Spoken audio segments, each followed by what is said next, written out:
سلام دوستان، توی این ویدیو میخوایم کتاب عقاید یک دلقک رو به شما معرفی بکنیم. لینک فایل صوتی این کتاب توی قسمت توضیحات قرار داده شده. امیدوارم دانلود کنید، گوش بدید و لذت ببرید.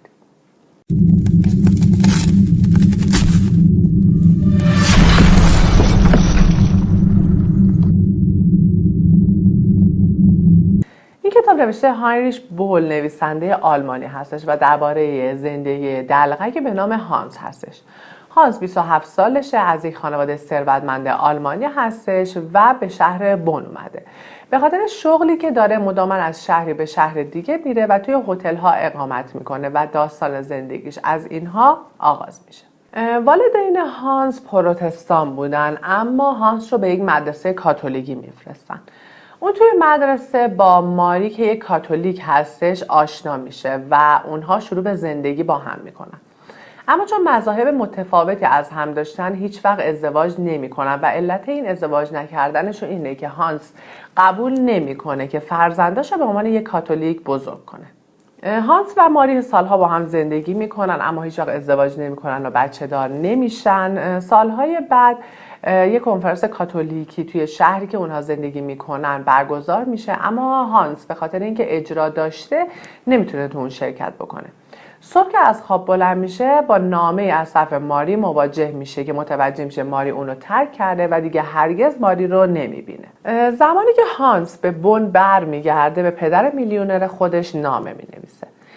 17 سال پیش خواهر اونها به جنگ رفته بوده و هیچ وقت هرگز بر نگشته بوده. در واقع زندگی اونها کلاً تحت تاثیر جنگ جهانی بوده و هیچ وقت اونا بهره از ثروت پدرشون نبرده بودن و همین عاملی بوده که هانس خونه رو ترک بکنه و به شغل دلقکی روی بیاره. او بعدا میشنوه که ماری ازدواج کرده و داستانهایی درباره ماری، همسرش و برادر خود هانس لئو میشنوه که حال اونو بدتر میکنه. باعث میشه که همه چی رو ترک کنه و به نواختن موسیقی توی خیابون بپرده. این رمان منعکس کننده جامعه آلمان در زمان هیتلر و بعد از جنگ جهانی دوم هستش و نویسنده از مسائلی چون اعتقادات مذهبی و سیاسی، مسائل ازدواج، درگیری بین کاتولیک‌ها و پروتستان‌ها، تاثیر جنگ بر خانواده‌ها و بسیاری از موارد دیگه انتقاد میکنه. او در پس این کتاب انتقادی هم از کلیسای کاتولیک میکنه و معتقده که کلیسا جامعه آلمان رو به گروه‌های مذهبی تقسیم و باعث اختلاف اونا شد. این کتاب به دلیل بازتاب منفی که از دین و کلیسا داره خشم محافظه‌کارا و کلیسا رو برانگیخت و اونا حتی به جایزه نوبلی هم که بول در سال 1972 دریافت کرد حمله کردن. امیدوارم که خوندن این کتاب چشم خواننده رو به خطرات طبقه بندی های اجتماعی و مذهبی باز بکنه. حالا یه سوال از شما دارم که امیدوارم توی کامنت ها جواب ما رو بدین. آیا توی جامعه شما هم مذهب باعث اختلاف بین افراد جامعهتون شده؟ بریم یه مقدار درباره نویسنده این کتاب هاینریش بول توضیح بدیم، اما قبلش این ویدیو رو لایک کنید و ما رو سابسکرایب کنید. هاینریش بول در سال 1917 در کلن آلمان به دنیا آمد. خانواده اون کاتولیک و صلح طلب بودن و با سیاست‌های هیتلر و حزب نازی مخالف بودن. او تو دوران سربازیش در ورماخت، لهستان، فرانسه، رومانی و شوروی به جنگ پرداخت و 4 بار مجروح شد.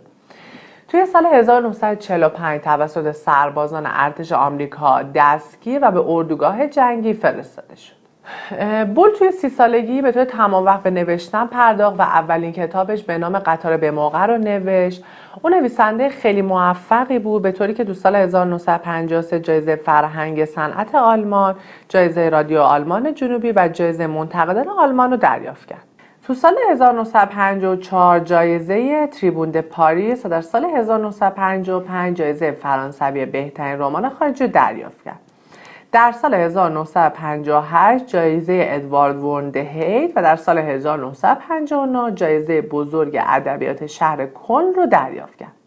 او جایزه های خیلی زیاد دیگه رو هم دریافت کرد و در نهایت در سال 1972 جایزه نوبل ادبیات رو دریافت کرد. کتاب‌های او به بیش از 30 زبان دنیا ترجمه شده که معروف ترین کتاب او بیلیارد در ساعت 9:30 و هرگز یک کلمه، نان آن سالهای اولیه، دلقک، پورتری گروهی با بانو، افتخار گم شده کاترینا بلوم و شبکه ایمنیه. نکته که وجود داره اینه که تو تمام رمان‌های هاینریش بول یک شخصیتی وجود داره که به دنبال حفظ خود در برابر تروریسم جنگ، شکاف‌های سیاسی و روایت‌های عمیق اقتصادی و اجتماعی. بول در سال 1985 در آلمان درگذشت. لینک فایل صوتی این کتاب در وسط توضیحات قرار داده شده. امیدوارم دانلود کنید، گوش بدید و لذت ببرید. نظراتتون رو برای ما کامنت کنید. همچنین با لایک و سابسکرایب این ویدیو از ما حمایت کنید. تا معرفی دیگر، خدا نگهدار.